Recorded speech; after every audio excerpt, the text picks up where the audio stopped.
Welcome to the Management Functions and Organizational Processes lesson on managing change.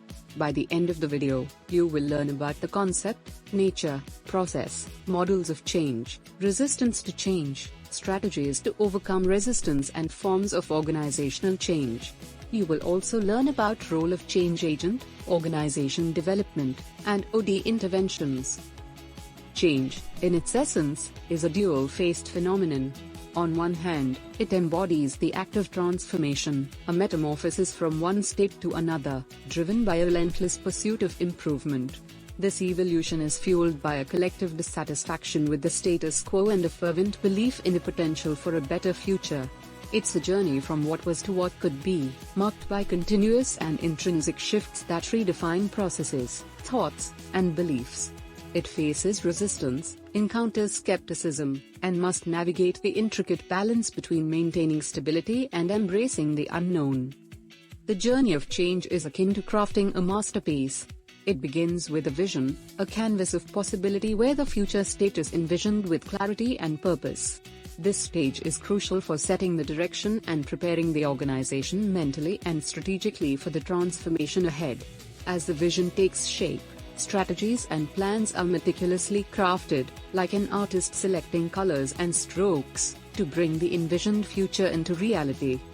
This phase is dynamic, involving the alignment of all organizational elements, from leadership to frontline employees, ensuring every action is coordinated and purposeful.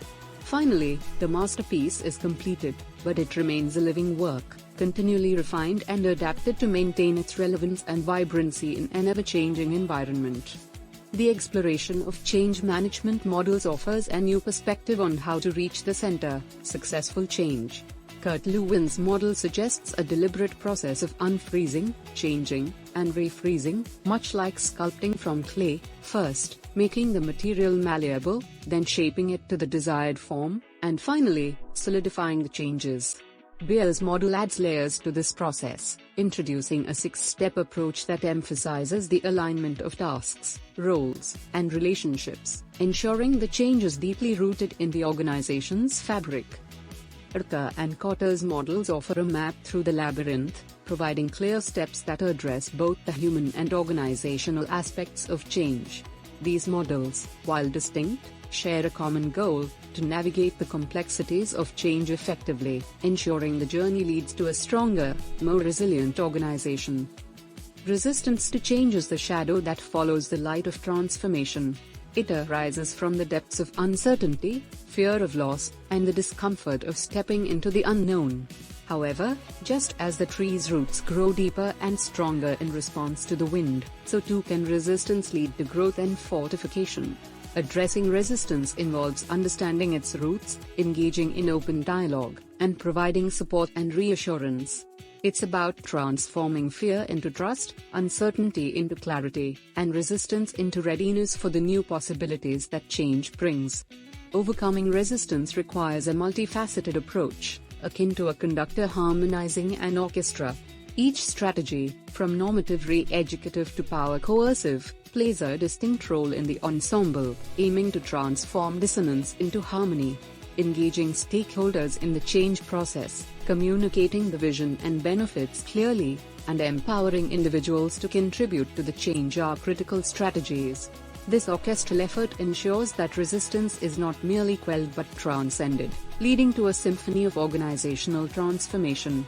The forms of organizational change are as diverse as the ecosystems of the Earth, each with its unique characteristics, challenges, and opportunities.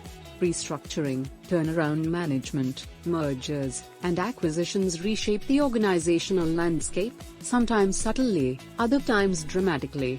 Embracing methodologies such as Take-Home and BPR, or venturing into outsourcing, are strategies organizations use to thrive.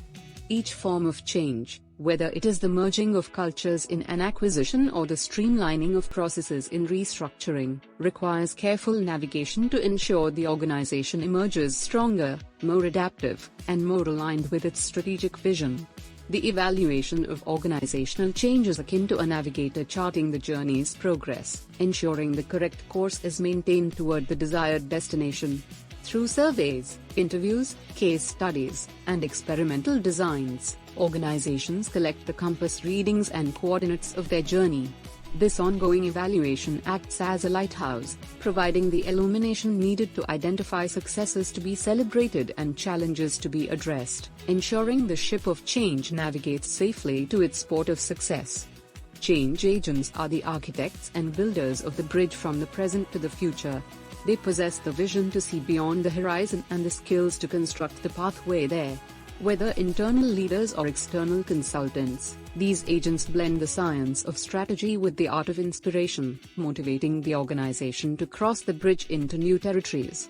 Their toolkit is vast, from deep technical knowledge to profound emotional intelligence, enabling them to address both the tangible and intangible aspects of change. Organizational development tends to the growth and flourishing of the organization. OD practices cultivate an environment where change can take root, grow, and thrive.